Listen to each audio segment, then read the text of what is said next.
Hi everyone, just came across this new tool from Behringer. It's called the SynthTool and we're going to check it out.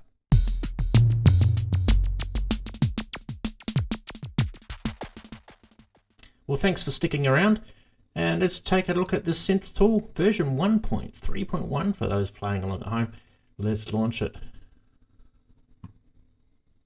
There we go. So it's found my MS-101, which you guys can see just here.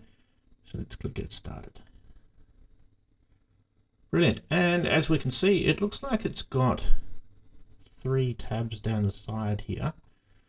First, general. Let's have a look at general first. So you can change the MIDI channel for in and out.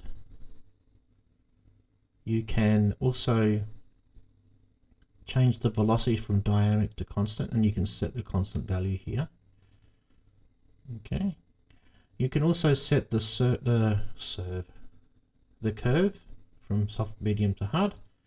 The pitch bend in semitones, the MIDI clock out to be enabled or disabled, and the sequencer auto sync, and that's automatically active at the moment, so you can turn that off. And you can also restore global settings, so it's kind of like a firmware factory reset. Let's have a look at the sequencer. So I've got some sequencers built into the synth. This is pretty neat looking. Let's recall them. Okay, let's see what it's found. There we go, look at that. Beautiful.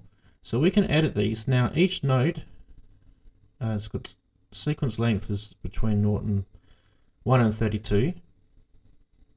But each node you can set all of these settings here. So that's pretty groovy.